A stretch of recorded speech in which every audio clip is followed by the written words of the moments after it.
Nous voudrions conclure avec quelques réflexions de nos principaux organisatrices, mais d'abord avec quelques aspects techniques pour la clôture. Nous téléchargerons les présentations sur YouTube dans les semaines et les mois à venir, au fur et à mesure que les présentatrices l'autorisent, et nous vous invitons tous et tous à rester en contact. La plateforme et l'application de la conférence seront en ligne pendant au moins 30 jours, alors n'hésitez pas à créer des groupes Meetup en fonction de vos intérêts et de vos passions.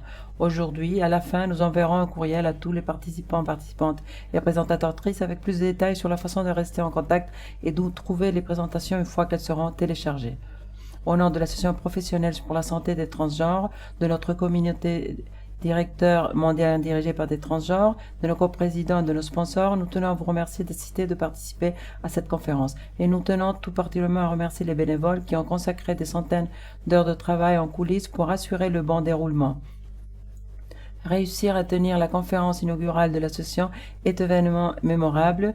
Nous avons consacré les 3 derniers jours à l'analyse des crises convergentes. Santé, droit et militantisme des transgenres en 2021. Réunir plus d'une centaine de praticiens, chercheurs, activistes et défenseurs des droits des personnes trans lors de cet événement, ainsi que des centaines d'autres participants, n'était pas une mince affaire.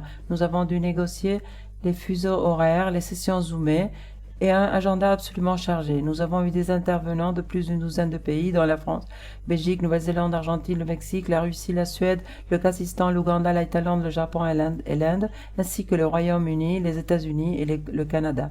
Au moment de conclure la conférence, nous aimerions vous faire part de quelques réflexions finales dans le cadre de nos remarques de clôture. L'objectif de cette conférence était de remettre en question les dynamiques de pouvoir qui existent dans la production de connaissances sur les questions trans. L'une d'entre elles est la prédominance des chercheurs cisgenres dans le domaine. Si les chercheurs cisgenres peuvent être des alliés indispensables, il est essentiel que les personnes transgenres ne se contentent pas de participer à la recherche, mais qu'elles assument des rôles de premier plan tant au sein des organisations existantes telles que l'Association professionnelle mondiale pour la santé des personnes transgenres que dans leur propre domaine. Nous espérons que les présentations auxquelles vous avez assisté pendant la conférence ont montré à quel point il est essentiel que les chercheurs, les praticiens, les activistes et les défenseurs transgenres soient impliqués dans toute initiative ayant un impact sur la vie des personnes transgenres. Un autre aspect que nous voulions défier concernait la géographie. Nous voulions contrer la géopolitique dominante de la connaissance. Les études sur les personnes transgenres ont tendance à se concentrer sur les recherches produites dans le Nord mondial et publiées principalement en anglais. Si la plupart des présentations de cette conférence provenaient des pays anglophones, nous avons également présenté d'importantes recherches menées dans le Sud mondial et en dehors de l'anglosphère. Pour l'avenir, l'un de nos principaux objectifs est de contribuer au renforcement des dialogues et des collaborations Nord-Sud et Sud-Sud. Pour atteindre cet objectif, il nous a semblé essentiel de proposer une interprétation simultanée en 3 langues. Nous voulions non seulement rendre les présentations en anglais accessibles à tous et toutes, mais aussi offrir aux anglophones et autres la possibilité d'écouter des discussions théoriques et pratiques se déroulant en dehors de leur sphère habituelle. Un grand merci à notre équipe d'interprètes en Uruguay qui, dans leur humilité, n'ont pas voulu être nommés directement. Il faudrait donc évoquer tout simplement que cet événement aurait été impossible ou du moins beaucoup plus pauvre sans vous. D'autre part, nous voulions également remettre en question le récit colonial selon lequel les politiques trans ou la qualité de vie des trans sont plus avancées dans le Nord mondial. Comme cela a été dit tout au long de la conférence, la réalité est toujours nuancée, loin de ces dichotomies et divisions binaires. Certains pays du Sud mondial sont à l'avant-garde des mouvements trans dans le monde et ceux du Nord pourraient apprendre beaucoup de leurs efforts organisationnels et législatifs.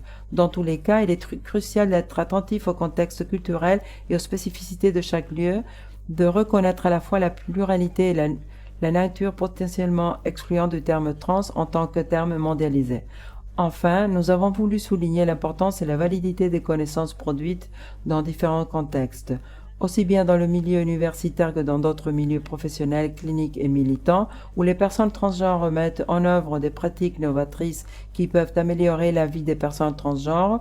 Nous savons que la recherche universitaire peut soit aider, soit nuire aux communautés trans. Alors que les conférences comme celle-ci mettent souvent l'accent sur la recherche universitaire et clinique, nous avons voulu démontrer la valeur et l'utilité des travaux réalisés dans tous les contextes. Même si nous savons qu'il y a encore beaucoup de choses à améliorer, nous espérons que cette conférence a été une expérience enrichissante, voire responsabilisante. Lors de cette conférence, nous avons parlé de tout, de la recherche participative de pointe sur la pratique clinique en matière de santé somatique et mentale avec diverses communautés trans, aux innombrables façons dont les communautés trans résistent à la violence institutionnelle, entre autres. Nous avons également conçu des stratégies sur la manière de combattre l'antagonisme actuel des transgenres dans des multiples directions et ce qui peut être fait pour nous protéger nos communautés. Ainsi que nous avons discuté ensemble sur la manière de relier l'expérience vécue de la recherche aux communautés trans, de ce à quoi ressemble le leadership trans et de la manière de construire des espaces communs, ne serait-ce que pour 3 jours afin de construire et de renforcer nos mouvements actuels. En tant qu'organisateurs tristes, nous avons rapidement appris à ne pas laisser le parfait être l'ennemi du bien. Nous espérons revenir avec une vision encore plus audacieuse, une participation plus importante et plus mondiale et davantage de ressources pour rendre la conférence encore plus accessible et peut-être même en présentiel. Muchas gracias por venir, por participar y por compartir nuestro compromiso con las comunidades trans globales y con nuestras necesidades. Nous vous remercions pour votre présence, votre participation et pour partager notre engagement envers les communautés trans mondiales et nos besoins.